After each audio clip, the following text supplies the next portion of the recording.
Que alegria estar aqui. Vocês não têm noção da minha gratidão, da alegria do meu coração, de poder estar aqui pessoalmente nessa igreja. Vocês foram temas de muitas conversas entre eu e nosso irmão Adrian. A gente sempre compartilhou, não apenas ele, viu? O Marcelo, a Fabiola também. Nós tivemos muitas conversas, orações, a gente pensou muita coisa junto também, e é um prazer enorme estar aqui. Aí eu falei para o Adrian, eu tenho, irmãos, realmente nos últimos anos, eu tenho reduzido drasticamente as minhas viagens por causa dos compromissos locais da nossa igreja. A nossa igreja tem passado por um grato momento, né, de crescimento, e isso vem exigindo da gente muito trabalho, tanto meu quanto do pastor Guilherme, da nossa equipe pastoral, os nossos conselheiros, né? E isso tem impedido a gente de fazer algumas viagens durante o ano. A gente já fez muito mais. Então, mas eu falei para o Adrian, eu quero ir na comunidade Fé e Vida, eu quero ver de perto essa igreja, quero estar com os irmãos. Né? Eu tenho um carinho muito grande pelo Rio Grande do Sul, né? Tenho um carinho muito grande pelo povo gaúcho. Sei também do momento que vocês passaram. A nossa igreja se mobilizou também para contribuir, né, de maneira muito expressiva para a nossa realidade, né, com tudo que aconteceu. Enviamos um casal de missionários da nossa igreja para servir em tempo integral na reconstrução de algumas cidades ali em torno de Novo Hamburgo. E a gente tem essa conexão, né, e esse carinho muito grande pelo Rio Grande do Sul, pelo povo gaúcho, e a gente louva o Senhor. Amanhã é um feriado muito sugestivo, né? E a gente tem razões para louvar o Senhor, e vocês têm uma missão, meus irmãos, é importante destacar isso. Vocês têm uma missão, Deus confiou a vocês uma missão aqui em Passo Fundo, a missão de ser um posto avançado do reino de Deus, de fazer menção do nome de Cristo, menção da vitória de Jesus sobre a morte. Todos vocês partilham dessa tarefa, e eu estou aqui para, em nome de Cristo, encorajá-los a perseverar nessa tarefa gloriosa que Jesus confiou a vocês.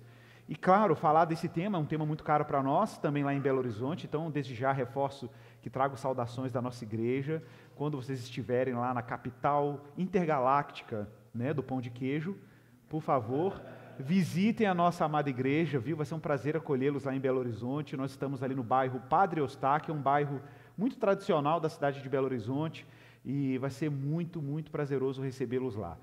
Não posso prometer, né, o chimarrão, mas prometo o pão de queijo e um cafezinho arábico, viu? E a gente faz essa troca cultural, tenho certeza que isso vai ser muito agradável, viu? Queridos, falar da reforma, eu, claro, poderia falar de várias coisas aqui. Esse é um tema que é muito importante para a nossa comunidade de fé, claro. Já está no máximo. Já está no máximo, já, eu acho. Foi? Ótimo.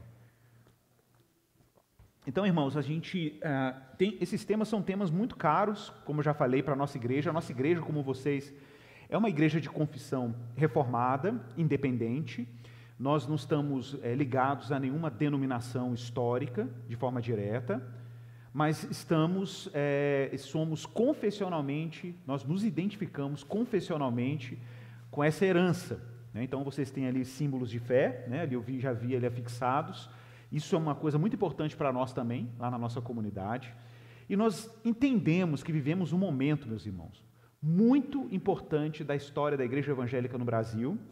É um momento que diz respeito a gente ser mais claro quanto aos compromissos que nós firmamos como igreja, a gente ser mais preciso na descrição e na comunicação do evangelho, e a gente não precisa necessariamente, observe isso aqui como isso é importante, a gente não precisa necessariamente criar uma tensão, criar um peso, ou um problema, ou ver um problema, na combinação entre clareza doutrinária, clareza confessional, ou seja, a fé que a gente professa, e fervor, calor na fé, coração aquecido, uma espiritualidade frutífera, uma adoração calorosa, né, o reconhecimento de que Deus dá dons à igreja, de que Deus capacita os santos, de que a gente precisa responder à missão da igreja.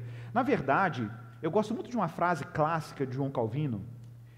Quando eu encontrei isso nas Institutas, eu fiquei muito feliz, nas Institutas da Religião Cristã, que, para quem não sabe, foi a obra que João Calvino elaborou para poder educar a igreja, ensinar a igreja sobre a fé cristã. E num determinado trecho das Institutas, João Calvino diz assim, que a boa doutrina, ela nunca pode ser um evangelho somente de língua, mas que o evangelho deve penetrar no coração e a doutrina tem que chegar até os afetos. E isso me chamou muito a atenção, porque eu nunca me relacionei, desde quando fui ao seminário aos 17 anos de idade, com a doutrina cristã como uma inimiga do espírito. Vocês estão comigo? Tipo, assim, a afirmação clara sobre a fé cristã, ela não é inimiga de uma devoção profunda, de uma devoção consistente. Para ser mais preciso, vocês vão entender. Na teologia, nós usamos uma linguagem para descrever isso. Todas as vezes que nós queremos falar de doutrina correta, a gente chama isso de ortodoxia. E todas as vezes que a gente quer falar de adoração, nós damos um nome para isso, doxologia. Uma palavra difícil, mas doxologia vem de doxa. Doxa quer dizer glória. Então, a igreja está o tempo inteiro lidando com a doutrina correta e com a adoração correta. Agora, veja bem, não é possível adoração correta sem doutrina correta. E por que não é possível? Toda adoração sem doutrina correta vai virar idolatria. Porque você não sabe como adorar, a quem adorar, quem você está adorando, por que você está adorando, de onde que vêm as razões porque você presta culto a Deus?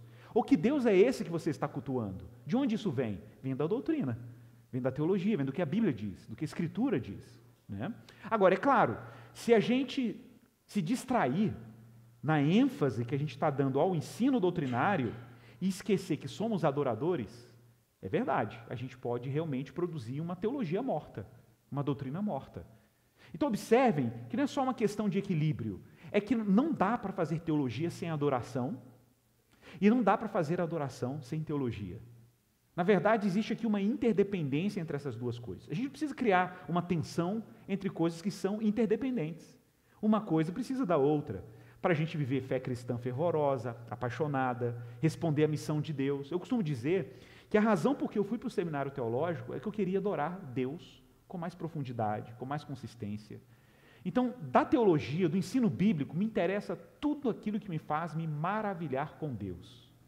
Se aquilo me faz me maravilhar com Deus, eu tenho alto interesse. Todo cristão tem alto interesse. Então, falar dos temas da reforma, isso aqui, gente, seria um cardápio muito variado. A gente poderia falar de várias coisas, mas eu quero falar de 3 temas que eu considero essenciais para essa caminhada entre adoração e doutrina correta. Porque vocês sabem, a reforma protestante basicamente se preocupou em corrigir os ensinos falsos da Igreja Católica, que ofuscavam a glória de Deus, que ofuscavam a adoração, vejam bem, e como eles fizeram isso? Resgatando os ensinos das Escrituras e comunicando Cristo de forma clara para as pessoas, comunicando o Evangelho de forma clara para as pessoas. Esse foi o trabalho da reforma. Eu conversava hoje com o nosso irmão Miro, né, lá na churrascaria, junto com o nosso irmão Adrien, eu falava sobre isso, que a Igreja Católica, o que o Lutero viu, era que, claro que os católicos reconhecem Jesus, em algum nível. O problema é que entre o cristão e Jesus, havia, gente, trambolhos e trambolhos e trambolhos religiosos. Havia uma burocracia gigantesca para você ter acesso a Cristo. E Cristo é o que salva as pessoas. Cristo é o que reconcilia as pessoas com Deus. Cristo é a boa nova. Então, como eu posso colocar tropeço naquilo que salva as pessoas? Qual foi o trabalho de Lutero? Tirar os trambolhos.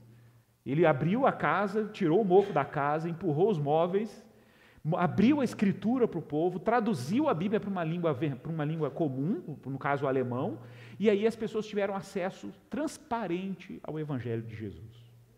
Qual é o nosso trabalho? Qual é o nosso trabalho? Fazer isso. É basicamente manter essa chama da reforma, abrir a Escritura e comunicar com clareza, com nitidez, a realidade do Evangelho, porque é o que as pessoas estão precisando nesse momento. Então, eu vou trabalhar 3 temas com vocês nessa conferência, ok? Primeiro tema, o de hoje, que eu vou falar agora, é a pessoa de Jesus Cristo. Tema central da reforma. Aí você fala que isso é tão óbvio. Não é tão óbvio. Se a gente perder a nitidez do que Jesus é e de como Ele é o centro da nossa fé, nós perdemos tudo. Perdemos o sentido de ser igreja, de ser cristão, o sentido da nossa adoração e assim por diante. Então hoje a ênfase é, vamos trabalhar o que é central, a pedra fundamental da igreja, a pedra angular onde a igreja está edificada. Claro, eu vou dar algumas ênfases específicas na comunicação de Cristo. Amanhã, na nossa primeira palestra, nós vamos falar sobre adoção, a doutrina da adoção. e como a doutrina da adoção diz respeito à nossa união com o Cristo que eu vou falar hoje. E como isso é a fonte de toda a vitalidade da fé cristã. Toda a vitalidade que você precisa para orar mais, para ser mais generoso, para viver cristianismo de verdade, amar as pessoas de verdade, ser o cristão que às vezes você não consegue, depende desse entendimento, da centralidade de Cristo e de como estamos unidos a Ele e fomos feitos filhos de Deus nele. Repito, não é uma teoria sobre Deus, é como nós adoramos e é como nós vivemos a nossa fé. Por isso é indispensável. E aí eu vou fechar falando sobre igreja. Especificamente o terceiro e último tema, eu vou falar sobre como a igreja é uma família em forma de cruz. Esse vai ser o nosso tema. E esse tema tem implicações sobre por que nós vivemos igreja, por que nós congregamos, porque isso aqui não é opcional para o cristão. Isso aqui, congregar, não é opcional. É simplesmente inevitável ser cristão e viver em comunidade. É inevitável, é um caminho sem volta, ok? Para qualquer seguidor de Jesus. Então vamos falar da pessoa de Cristo. Abra sua Bíblia, Mateus 16. Evangelho de Mateus, capítulo 16, verso 13.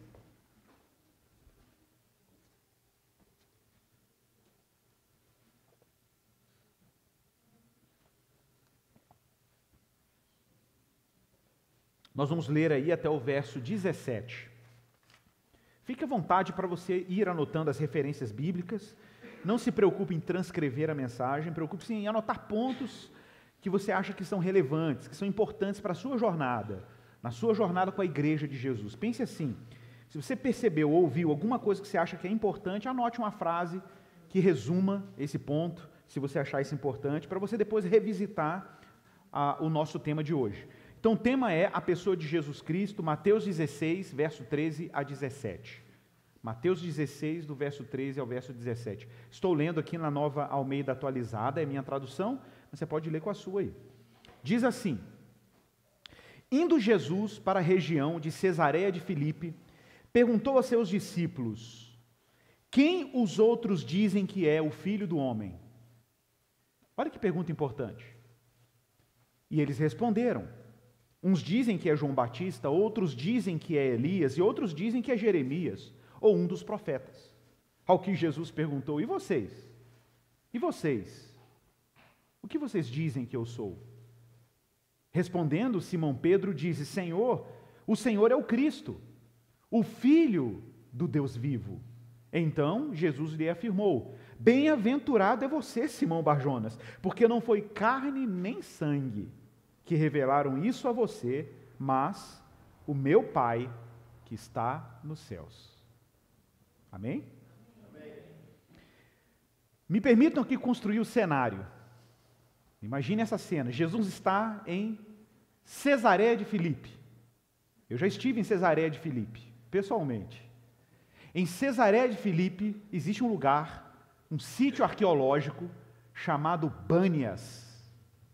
Bânias é uma forma árabe de dizer pânias. Você sabe que o árabe não fala o P, ele fala o B, né? Não chama de falar papai, fala babai. Então, Pânias virou Bânias. Mas Pânias quer dizer lugar do deus Pan. Pan era um deus pagão da cultura dos gregos, dos romanos, da cultura greco-romana. Em Cesareia de Filipe, lembro que o nome Cesareia de Filipe significa... Cesareia, obviamente, é uma cidade dedicada a César, o imperador romano, e Filipe é o nome de Herodes Filipe, que era o governante dessa Cesareia, que ficava no norte de Israel, numa das nascentes do Rio Jordão, cheio de altares pagãos, templos pagãos, e um detalhe, havia uma caverna, e até hoje tem essa caverna lá, em Cesareia de Filipe, e essa caverna, no mito pagão dessa região, era dito que essa caverna, quem entrasse nela, teria acesso ao submundo, teria acesso ao Hades. Para quem não sabe, Hades era um nome na mitologia grega do deus da morte, mas também era o nome do submundo, o lugar dos mortos. A propósito, quando Jesus falou, as portas do inferno não prevalecem contra ela, se você continuar lendo o texto vai dizer isso. Pois então, tu és Pedro, e sobre essa pedra edificarei a minha igreja, e as portas do inferno não prevalecerão contra ela. A palavra inferno aí no original grego é Hades. Ora, Veja que interessante. Jesus está diante do Hades, pelo menos na imaginação religiosa dos pagãos, não é isso? E ele está dizendo que sobre a pedra que ele edifica, as portas do Hades não podem prevalecer contra essa igreja. Mas muita gente se pergunta, e você sabe que essa foi um grande debate da reforma com os católicos. Os católicos diziam que a pedra era Pedro. Pedro é o primeiro papa da igreja. Contudo, se você fizer uma leitura natural do texto, fica muito evidente que a pedra que Jesus está se referindo aqui não é Pedro, é a confissão de Pedro, a confissão apostólica de Pedro. Qual é a confissão apostólica de Pedro? Quem vocês dizem que eu sou? Tu és o Cristo, a resposta de Pedro, Barjonas, Simão Barjonas é Pedro, tu és o Cristo, o Filho do Deus vivo. Gente, aqui é um ponto crítico. Por que é crítico? Porque aqui, atenção, nasce a primeira confissão da igreja. A gente não pensa sobre isso. A gente não pensa que o dia que Jesus falou, e vou edificar a minha igreja, a igreja foi edificada sobre uma confissão de fé. Por isso somos uma igreja confessante. Por isso a igreja tem confissões de fé. Porque o que fundamenta a fé, principalmente protestante, é uma profissão, uma confissão. A primeira confissão da história do cristianismo foi a confissão que veio dos lábios de Pedro. Gente, nem o próprio Jesus fez afirmações tão sérias sobre ele mesmo. Nem o próprio Jesus. Jesus nunca fala assim explicitamente, eu sou o Cristo. Você nunca vê isso na Bíblia. Por que não? Porque Jesus quer revelar isso às pessoas, as pessoas precisam chegar a essa conclusão, mas Jesus deixa claro no texto, se você observou, que Jesus diz claramente, Simão Barjonas, verso 17, não foi carne e sangue que revelaram isso a você, mas o meu Pai que está nos céus. Já vou dizer e adiantar, de onde nasce a autêntica confissão de um cristão? Não é do pastor, é de Deus. É Deus quem faz cada cristão fazer uma confissão dessa natureza. Confessar que Jesus é o Cristo, o Filho do Deus vivo, não é obra humana, é obra divina. É Deus quem acende no nosso coração e abre os nossos olhos para a gente olhar para Jesus pregado pelo Evangelho e a gente chegar a uma conclusão natural e sobrenatural. Ele é o Cristo, o Filho do Deus vivo. É daqui que nasce a igreja. A igreja de Jesus nasce de uma confissão que é feita por lábios que foram iluminados pelo próprio Deus. Se Deus não se der a revelar em Jesus, você não sabe quem é Deus. A única maneira de compreender Deus é quando Deus se dá a conhecer. Deus precisa se revelar, se abrir, se descortinar, para os nossos olhos enxergarem a realidade dele em Jesus, porque Jesus não é autoevidente. Deus, você reconhecer Deus em Jesus não é autoevidente, não é natural. O Evangelho é um escândalo, meus irmãos. O Evangelho não é facilmente concebido pela mente humana. Jesus é um escândalo. Como que a gente, nós cristãos, podemos carregar o escândalo dessa mensagem e achar que isso é natural? Não é natural você ensinar para as pessoas que a verdade é um homem de Nazaré, judeu, que foi crucificado numa cruz, morreu e ressuscitou, e você quer convencer as pessoas dessa realidade. Isso não é normal. Essa não é uma mensagem fácil, não é uma mensagem racionalmente compreendida. Mas como que tem tanto seguidor? Como tem tanta gente que segue esse homem? Como que pode 2000 anos de história de uma religião que sobreviveu com uma mensagem absurda? A mensagem do Evangelho é um absurdo.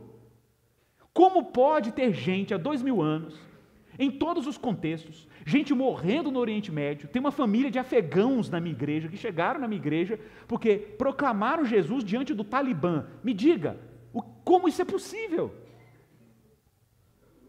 Como isso é possível? Olha, é possível porque quem torna isso possível é o Deus que faz o impossível possível. É o Deus que abre a consciência humana para perceber que Cristo, como diz o Timothy Keller, Cristo não é um argumento irrefutável, ele é uma pessoa irrefutável.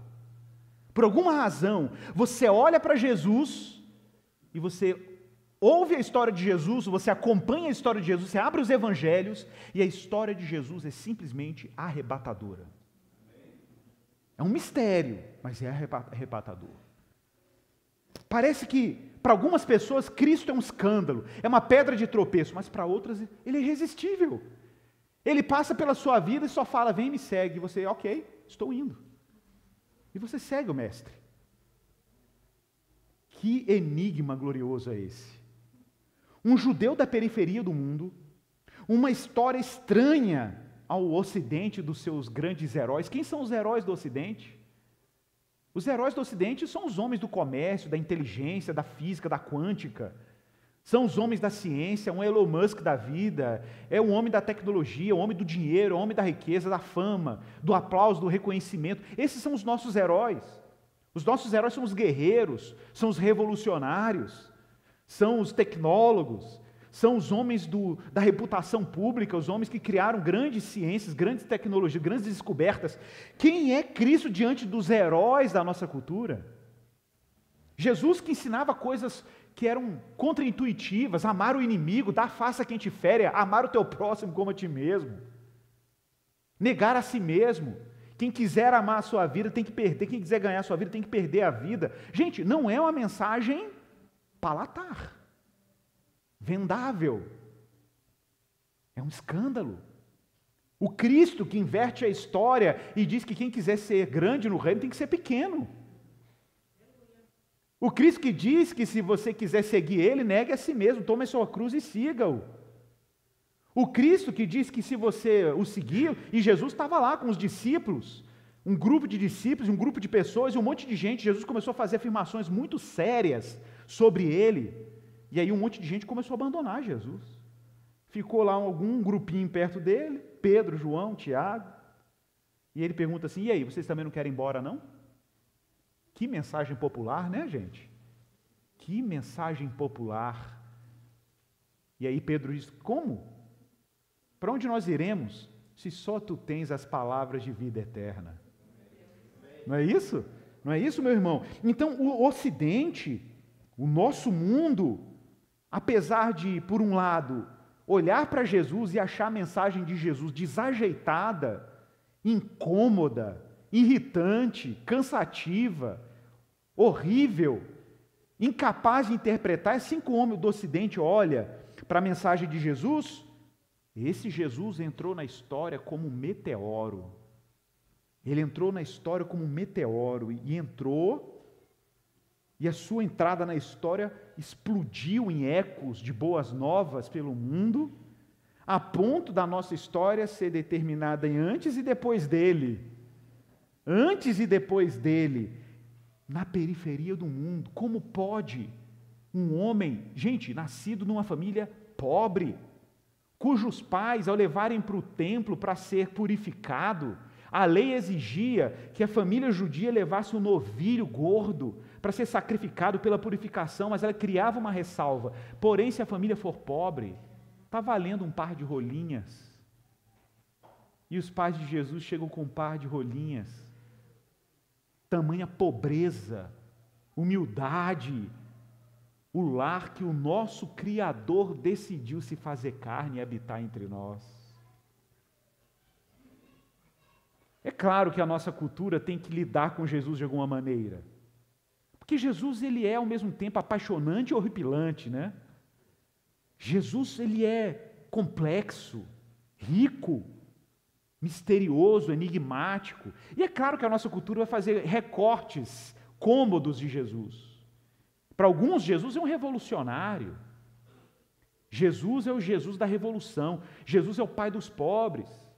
Jesus é um militante da causa dos oprimidos. É um Jesus politizado. Vocês já viram essa versão de Jesus por aí? Tem gente que ama Jesus, a se apropriar do Jesus revolucionário, mas quando Jesus manda o sujeito morrer para si mesmo, negar a si mesmo, abraçar a suficiência da cruz, e quando Jesus diz que a obra de nenhum homem é suficiente para que ele seja salvo, que ninguém faz nada se não estiver plantado nele, aí as pessoas, opa, não, esse Jesus não me interessa não. O Jesus pacifista, tem gente que ama o Jesus pacifista, mas se esquece que o Jesus pacifista aparece em Apocalipse montado num cavalo branco, com uma espada afiada saindo da sua boca, as suas vestes manchadas no sangue das nações, em fúria divina para julgar os povos pagãos. Jesus como mestre da moral, Jesus como alguém que vem para ensinar as pessoas a serem moralmente corretas. Quando é claro, Jesus não vem só para ser um mestre da moral, Jesus vem para ser ativamente o salvador da humanidade, o sumo sacerdote, o rei, o Messias. O Jesus avatar, o Jesus Buda ou budista, o Jesus reencarnado, o Jesus do Espiritismo. Tem várias versões de Jesus aí. Mas eu vou citar um trecho aqui de C.S. Lewis, que alguns conhecem, no livro dele Cristianismo Puro e Simples. Olha o que ele diz sobre Jesus, abre aspas. Um homem que fosse somente um homem e dissesse as coisas que Jesus disse, não seria um grande mestre da moral. Não seria. Seria um lunático. Seria um lunático, um louco. Eu sou o caminho, a verdade e a vida. É coisa de gente doida. Coisa de gente doida. É isso que o C.S. Lewis está dizendo. Não me vem com esse papo de dizer que Jesus é legalzinho. Jesus, ou ele é doido, ou ele é tudo o que ele disse que ele era.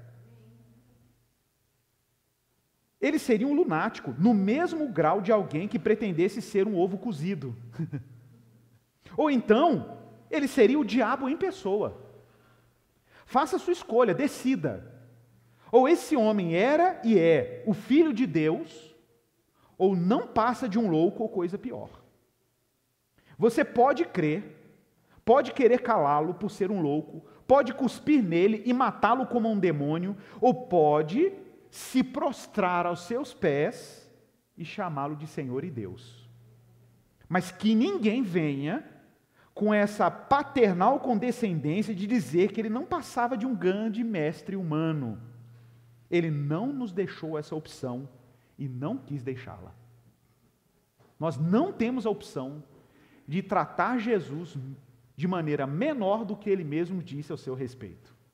Ou nós tratamos ele como Senhor e Deus, ou melhor, tratá-lo como um louco. Mas não venham com essa meia boca, essa meia metade, um Cristo pela metade. Ele é um mestre, ele é um iluminado, ele é um revolucionário, o maior psicólogo que já existiu. Tem um monte de versão de Jesus aí, né? Mas não, trate Jesus como ele é. É o que está no nosso credo. Creio em Deus Pai, Todo-Poderoso, Criador dos céus e da terra, mas eu creio em Jesus Cristo, seu único Filho, nosso Senhor. É a confissão de Pedro. Nosso Senhor, o qual foi concebido pelo poder do Espírito Santo, nasceu da Virgem Maria, padeceu sob Pôncio Pilatos, foi crucificado, morto, sepultado, ressuscitou no terceiro dia, subiu aos céus, está à direita de Deus Pai Todo-Poderoso, de onde um dia vai voltar para julgar os vivos e os mortos. Jesus, Cristo, Filho de Deus e Senhor. É isso que ele é para nós. É a confissão de Pedro. É a pedra onde Deus construiu a igreja. Essa é a profissão de todo cristão. Mas o que significa dizer cada uma dessas coisas? Olha, dizer que ele é o Filho de Deus significa que ele tem a mesma natureza daquele que o gerou, que o concebeu. Dizer que ele é o Filho de Deus significa que ele tem unidade com o Pai dele. Que o que o Pai deseja, o Filho deseja. Ao mesmo tempo, significa que ele é diferente do Pai, por ser filho. Tem uma função diferente, tem uma tarefa diferente, não é o Pai que vai para a cruz, é o Filho que vai para a cruz. Mas tudo que o Filho faz glorifica o Pai. O Pai é glorificado na obediência do Filho. O Pai é revelado na entrega e no serviço que o Filho realiza.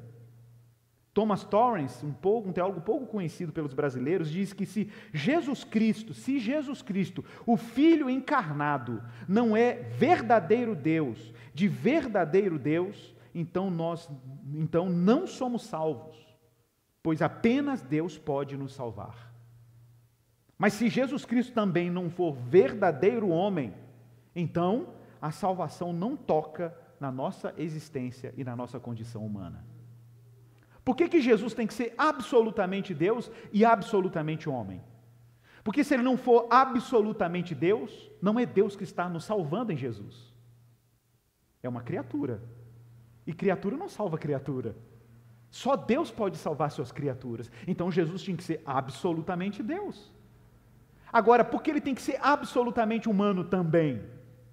Porque se Cristo não fosse absolutamente humano, Deus não estaria salvando a humanidade. Deus não estaria nos salvando na nossa condição e da nossa condição. Por isso era necessário que ele tivesse na sua natureza, simultaneamente, ao mesmo tempo, natureza divina e natureza humana.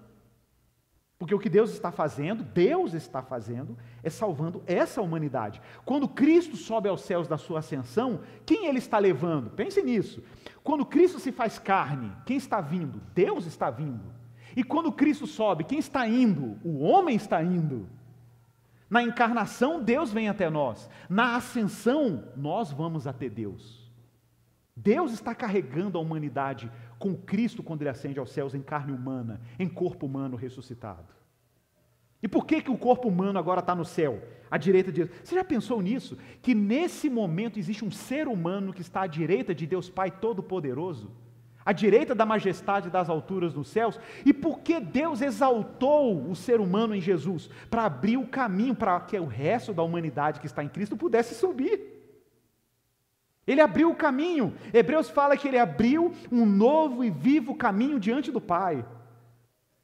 Esse é o caminho que Cristo abriu na sua divindade e na sua humanidade, simultaneamente, ao mesmo tempo, Filho de Deus. Filho de Deus. Foi o que foi dito quando Jesus estava no seu batismo em Mateus 3, verso 17.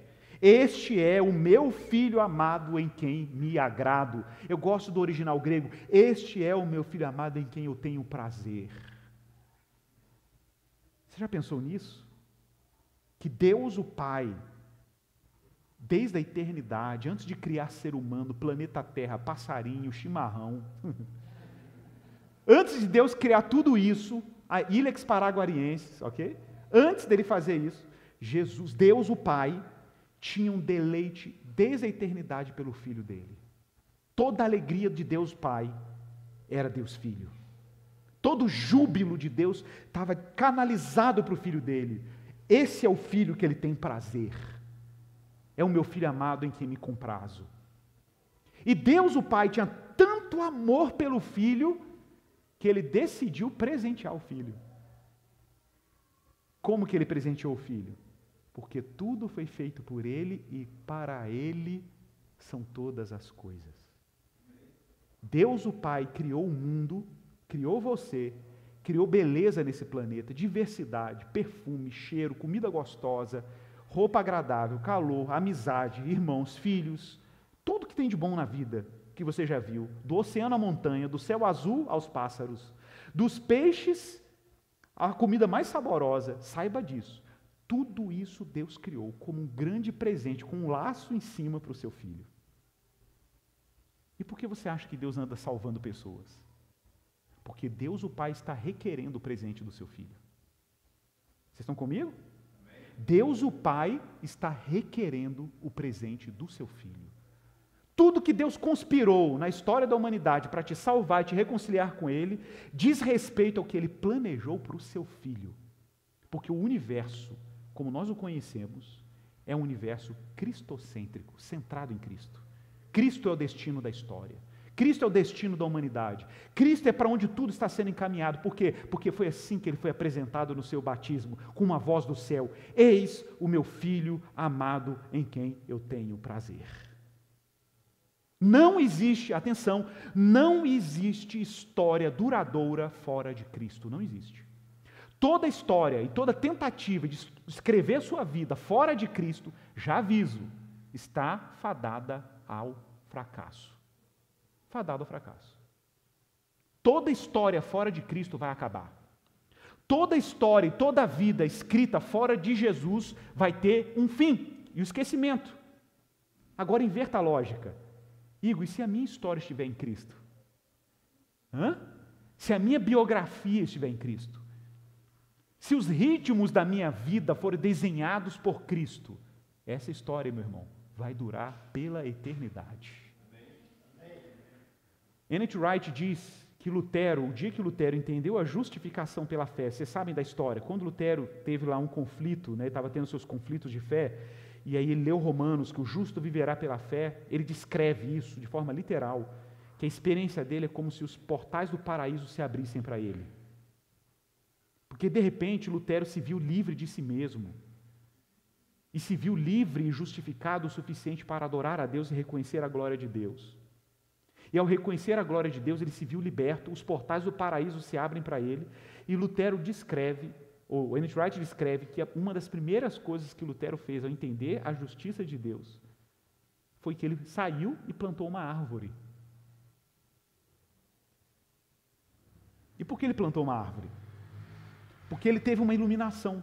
Ele descobriu que se a história dele vai ser eternizada com a de Cristo, tudo o que ele fizer a partir de Cristo, por alguma razão, vai ser ressuscitado com ele. Foi ressuscitado com ele. Qualquer ação que um cristão faça em Cristo, ela é eternizada.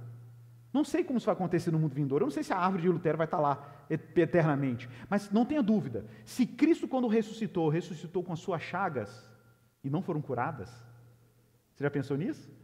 Por que a ressurreição não curou as chagas de Jesus? Alguém já pensou sobre isso? Sabe por que as chagas não foram curadas? Porque tudo que nós fazemos para a glória de Deus é ressuscitado com a gente. É ressuscitado com a gente. Deus eterniza. Deus eterniza. Não sei como, mas uma árvore que você plantar para a glória de Deus, um gesto de compaixão que você fizer para a glória de Deus em Cristo, uma música que você compor para a glória de Deus em Cristo, uma obra de arte, um gesto de compaixão, a hospitalidade, o irmão que você recebeu, o missionário que você doou uma oferta, a igreja que você construiu com os irmãos, trabalhou para cultivar com os irmãos, é em Cristo. A pergunta que você tem que fazer é essa: é em Cristo? Se a resposta for sim, de alguma maneira, isso vai brilhar pela eternidade. Porque obra, meu irmão, que não for feita em Cristo, a Bíblia fala, vai queimar como palha. Vai queimar como palha. E o que fica? O que fica? As obras que foram feitas em Cristo. Essas vão reluzir, essas vão brilhar, essas vão suportar o calor da vinda de Cristo, vão suportar o calor da sua vinda e vão perdurar. Vão perdurar. Isso é maravilhoso demais. No princípio era o verbo, ou no princípio era a palavra, João capítulo 1, verso 1. A palavra estava com Deus e a palavra era Deus. Ela estava no princípio com Deus. E todas as coisas foram feitas por Ele, e sem Ele nada do que foi feito se faria. Certa vez, Jesus, em João capítulo 8, verso 58, Jesus de forma muito clara diz: antes de Abraão existir, eu sou. Eu sou. É claro que Jesus é o Messias. E dizer que o Jesus é o Messias, é o Cristo, porque é isso que significa a palavra Cristo. Cristo não é sobrenome de Jesus, é sempre importante deixar isso claro, né? Cristo não é sobrenome de Jesus, porque a gente fala Jesus Cristo, parece que Cristo é o sobrenome, né? Cristo é um ofício. Christus, em língua grega, significa ungido. Mashiach, em língua hebraica, Messias. Jesus é ungido. Por que a gente chama Jesus de Cristo? Parece uma coisa básica, mas a gente se perde nas coisas básicas. Por que nós chamamos Jesus de ungido, de Cristo? Untado com óleo. Por que nós chamamos ele de untado? Jesus o untado. É isso que significa Cristo. Jesus o ungido. Porque os únicos ofícios do Antigo Testamento que as pessoas eram ungidas com óleo, consagradas com azeite, os únicos ofícios, eram 3. O ofício do profeta, todos os profetas do Antigo Testamento foram ungidos com óleo, consagrados com óleo. Eram sacerdotes e eram os reis. Então, chamar Jesus de Cristo, ou de ungido, significa que Cristo é para nós rei, sacerdote e profeta, simultaneamente. E cada um desses ofícios exploram uma dimensão específica de Jesus e da sua missão. Como profeta, Jesus anunciou a vontade de Deus para o seu povo. Como sacerdote, de acordo com o livro de Hebreus, ele é sumo sacerdote para sempre e intercede para sempre por nós diante do Pai. Toda a teologia de Hebreus é sobre o sacerdócio de Jesus.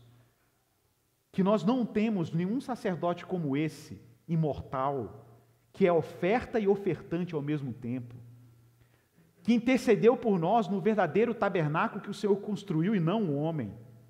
Esse que abriu um caminho novo pelo seu sangue, que rompeu o véu e nos levou para o Santo dos Santos. Não temos um sumo sacerdote como esse, porque os sacerdotes antigos, quando morriam, tinham que ser substituídos por outro sacerdote.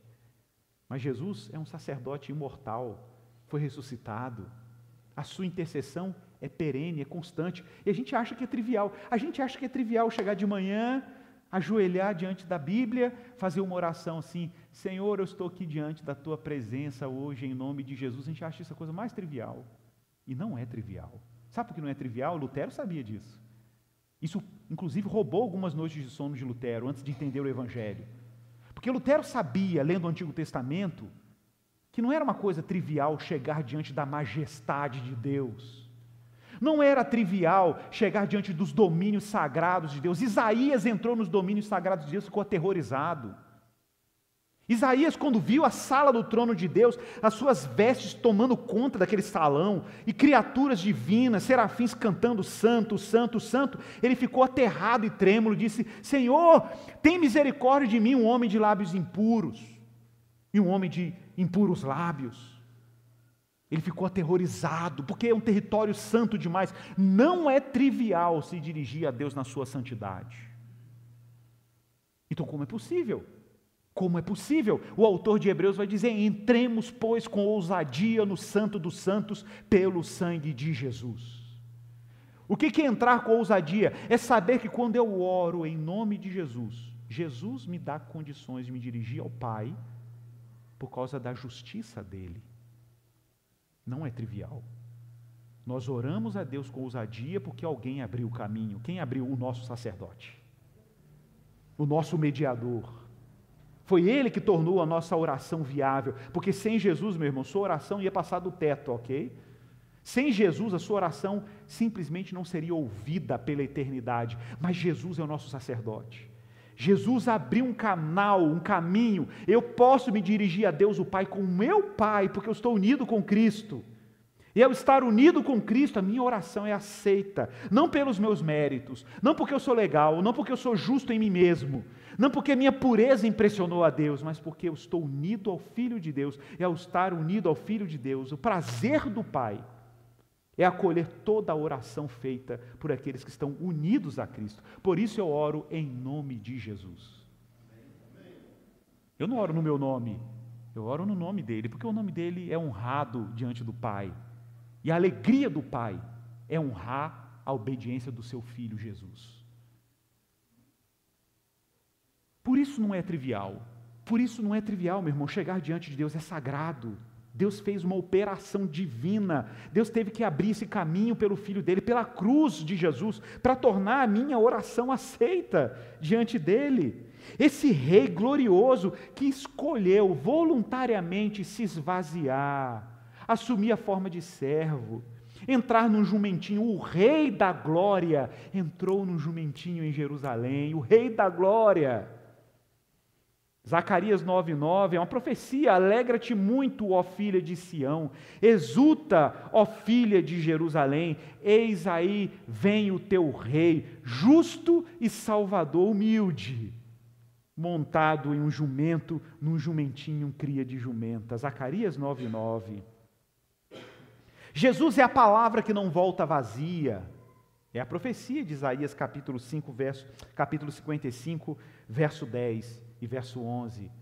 Uma profecia, meus queridos, de 720 anos antes de Cristo.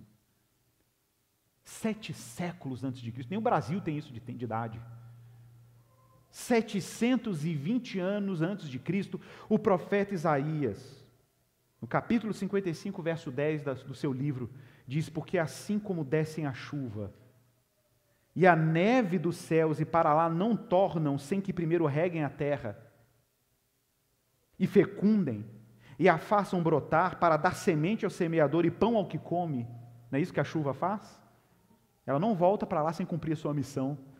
A chuva vem, rega a terra, e não volta sem que a terra produza o seu alimento, sem que a semente brote, sem que o trigo dê o seu trigo, sem que o pão alimente o faminto. Assim será a palavra que sair da minha boca. Não voltará para mim vazia, mas fará o que me apraz e prosperará naquilo que a designei. Que palavra é essa que sai da boca de Deus? vem ao mundo, rega o mundo e não volta para o Pai vazia. Que palavra é essa? É Jesus. É a palavra que se fez carne e habitou entre nós. É o verbo que se fez carne e habitou entre nós, como uma chuva torrencial. Jesus entrou na história, regou o mundo com boa nova e com graça. E Jesus não volta ao Pai vazio, ele volta trazendo os feixes, trazendo a colheita de homens e mulheres como eu e você, que fomos trazidos como feixes na mão de Jesus em direção ao Pai. É o verbo que se fez carne e habitou entre nós, cheio de graça e de verdade, e vimos a sua glória como a glória do unigênito do Pai. João capítulo 1, verso 14. Abra sua Bíblia, Hebreus capítulo 1. Hebreus capítulo 1, verso 1.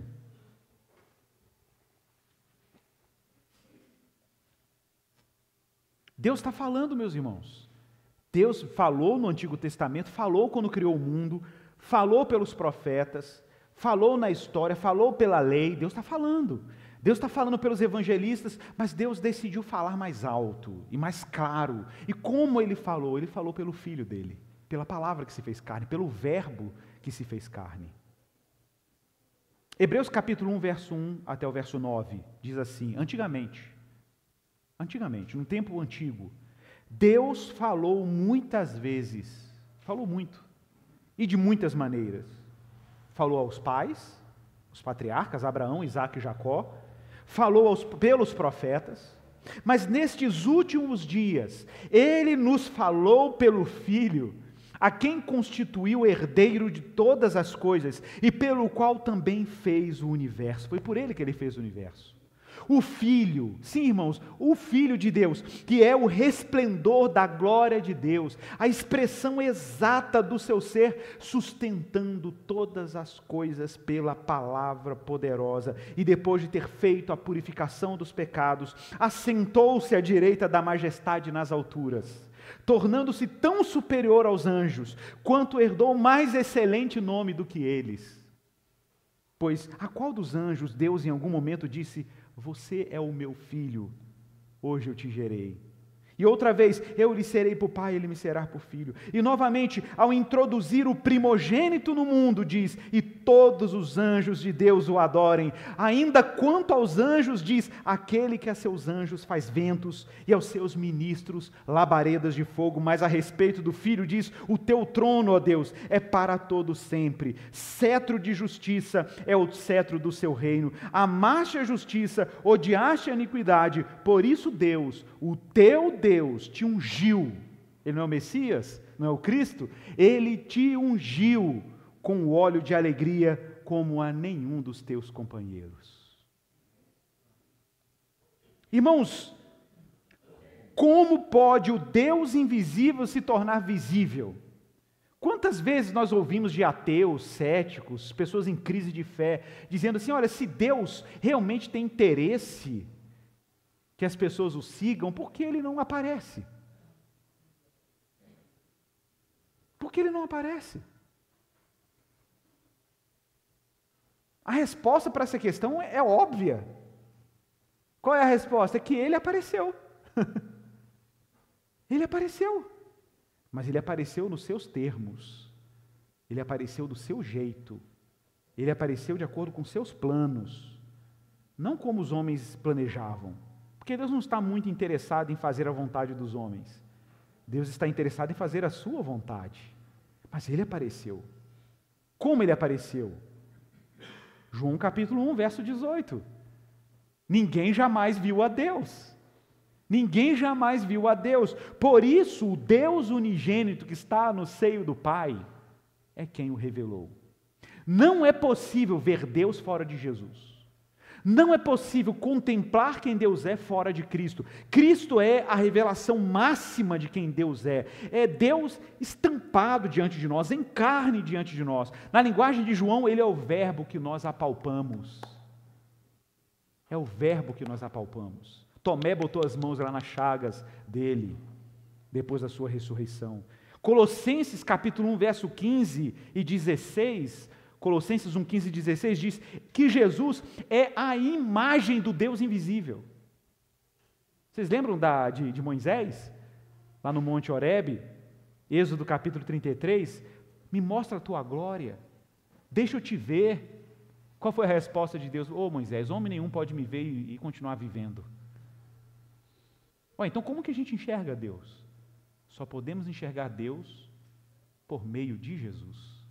Ele é a imagem do Deus invisível, o primogênito de toda a criação, pois nele foram criadas todas as coisas nos céus e na terra, visíveis e invisíveis, sejam tronos, sejam soberanias, príncipes, poderes, tudo foi criado por meio dele e para ele. Ele é o presente do Pai, é o presente do Pai para o Filho, foi a criação dele. E por fim, meus irmãos, caminhando para o fim, quero falar da realeza de Jesus. Quero falar de Jesus como rei. Quero falar de Jesus como Kyrios, em grego. Kyrios quer dizer Senhor. De novo, não é trivial dizer que Jesus é o Senhor. A gente acha que isso é simples, né? A gente vê na fachada da Igreja Universal, Jesus Cristo é o Senhor. A gente acha isso tudo trivial, a gente se acostumou a reduzir a verdade cristã a um adesivo gospel que você coloca no seu carro. Mas dizer que Jesus Cristo é o Senhor para um cristão, há 2000 anos atrás, podia custar a sua vida.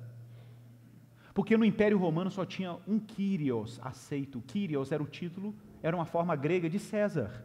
César e Kyrios, Kaiser em alemão, é a mesma raiz, é tudo a mesma raiz. Czar em russo, é a mesma raiz. Kyrios, Kaiser, Czar, é a mesma palavra, é o Senhor. E no Império Romano só tinha um Senhor que era aceito, era o imperador.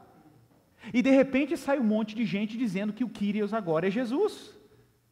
Isso custava a vida das pessoas. Dizer que Jesus Cristo era o Senhor naquela época era letal. Podia custar a sua família. Podia custar a sua família. É claro que os imperadores ficaram enfurecidos com esse monte de cristão pelo mundo dizendo que o Senhor agora é outro. Dizendo que agora o Senhor é um judeu. Como assim? Que absurdo! Um povo que nós dominamos agora está se arrogando senhorio. Sim, gente, ele é o Senhor, porque os discípulos não tinham como dizer outra coisa. Eles viram Cristo ressuscitado. Mateus 28, 18, Jesus aparece vivo diante dos discípulos e ele diz explicitamente: todo poder me foi dado no céu e na terra. Portanto, ide. A gente esquece disso. A gente esquece que o fundamento da missão da igreja de anunciar o Evangelho é que Jesus nos deu autoridade, Ele nos autorizou a pregar essa mensagem. E qual é o fundamento dessa autorização? É que todo poder foi dado a Jesus no céu e na terra. Então tenham coragem. Tenham coragem de anunciar. Tenham coragem de dizer quem é o Senhor. Tenham coragem de proclamar quem é o Senhor. E de onde vem essa coragem? Vem da realidade do Cristo ressuscitado. É da realidade do Cristo vivo. Gente, quando Jesus aparece ressuscitado diante dos discípulos, dizendo que Ele é o Senhor e que todo o poder lhe foi dado no céu e na terra, a dúvida dos discípulos dissipou. Ali, qualquer dúvida dissipou. Voltemos lá para o início, só para lembrar. Lembra? Qual é a pedra onde Deus está edificando a sua igreja? É a confissão. A confissão, tu és o Cristo, o Filho do Deus vivo. Por isso que a confissão é o que move a salvação nas pessoas.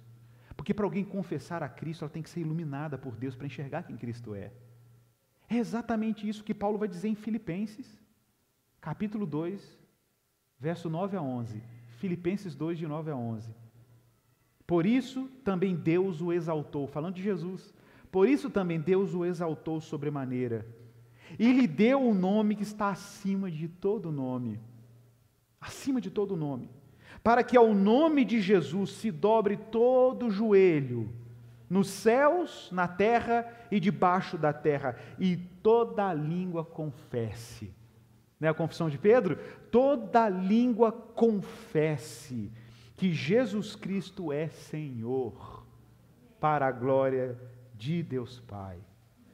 Jesus é para nós o filho da Virgem, o segundo Adão, o descendente de Abraão, o descendente da mulher que esmagaria a cabeça da serpente, o judeu da tribo de Judá, da casa de Davi, circuncidado no 8º dia. Jesus é Yeshua, em hebraico, o Senhor que salva. Jesus de Nazaré da Galileia, Jesus que fez grandes sinais e prodígios, Jesus que foi traído e entregue aos romanos, o Jesus que foi morto, crucificado, sepultado na Páscoa dos judeus, ressuscitado no 3º dia, o Jesus que apareceu para mais de 500 testemunhas durante 40 dias, o Jesus que subiu aos céus e está à direita de Deus Pai e prometeu que do mesmo jeito que ele subiu, ele retornaria.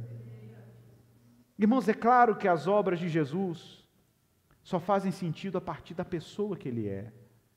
Repito, Jesus não é um argumento irrefutável, é uma pessoa irrefutável.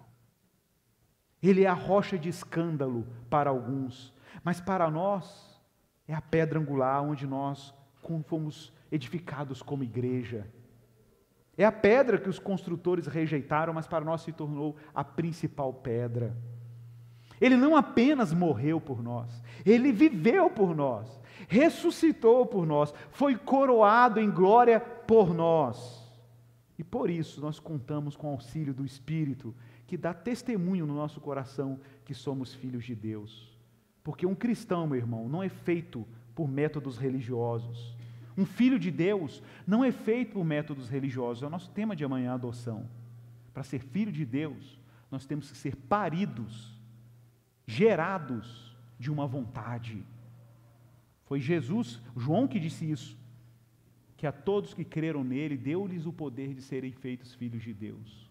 Como se é feito filho de Deus? Carne e sangue não podem herdar o reino de Deus, mas aqueles que nasceram da vontade de Deus é que vão herdar. Deus teve uma vontade, e essa vontade te gerou nessa matéria-prima que é o Filho de Deus. Deus te gerou na ressurreição do Filho de Deus, e te fez filho e filha dele. Esse é o glorioso mistério de recuperar Cristo como centro das nossas vidas e centro da nossa fé. Repito, dizer que Jesus Cristo é o centro não é trivial. É, na verdade, a razão de ser e de viver como cristão.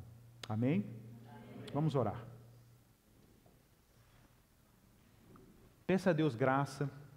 Queria que você tivesse um tempo bem breve, mas de oração consistente. Mas antes de você se dirigir a Deus, o sagrado, o Pai, o sagrado, lembre-se que você só pode fazer isso porque o Filho dele abriu esse caminho. Ele é um mediador confiável. O trabalho dele foi perfeito, a obra dele foi perfeita, a obediência dele foi completa. Ele tem todo o poder, ele é o mediador. Então agora você pode fazer essa oração, consciente, cheio de fé, sabendo que o seu acesso a Deus se dá pela intercessão do Filho de Deus. Você pode orar nesse nome, você pode ousar entrar no Santo dos Santos nesse nome. Ele deu conta de você. Jesus deu conta de nós. Ele deu conta da igreja. Ore um pouco aí, ore um pouco. E diga para ele em oração, em nome de Jesus. Fala, Senhor, eu quero te conhecer. Eu quero que a minha vida seja construída em cima dessa rocha. Eu quero pedir ao Senhor que a minha história seja escrita pelo Senhor e não por mim mesmo. Que a minha história seja para a tua glória. Peça a Deus para acender o coração. Fala assim, Senhor, acende o meu coração. Acende a minha fé, a minha disposição de te amar. Eu quero te adorar, Senhor. Talvez você tenha que agradecer a Deus, simplesmente agradecer a Deus por Ele ter entregue o Filho dEle. E por Ele te dar o privilégio de enxergar o que Pedro enxergou. Tu és o Cristo, o Filho do Deus vivo. Tu és tudo o que eu precisava. Tu és toda a vida que eu sempre desejei. Tu és toda a alegria que eu sempre ansiei. Fala para Ele, Senhor, eu quero enxergar a vida a partir de Cristo, nunca fora dele. Eu quero enxergar o meu destino em Cristo, a minha história em Cristo. Porque eu fui feito para a tua glória, fui feita para a tua glória. Peça isso a Deus, peça isso a Deus. Peça a Ele, Senhor, me desembaraça de tudo que me distrai de enxergar quem Tu és. Eu quero fazer a boa confissão. Eu quero fazer a boa confissão. Abençoa, Senhor, os Teus filhos. Ilumine os Teus filhos para enxergar com um pouco mais de nitidez a altura, a largura e a profundidade do conhecimento de Cristo. Concede essa graça aos meus irmãos, para que a nossa jornada seja cheia da alegria da salvação, para que o nosso coração se alegre na suficiência dEle, que sejamos obedientes, que a nossa vida seja um reflexo de que a gente sabe quem é Jesus, Ele é o Senhor que tem todo o poder nos céus e na terra. Então que tenhamos coragem, coragem para proclamar, anunciar, convidar, compartilhar a boa nova. Ele é o centro, e a história caminha em direção a Ele. Esse é o Filho amado em quem o Senhor tem prazer. Então que o nosso prazer seja nele e contigo. É a nossa oração em nome de Jesus.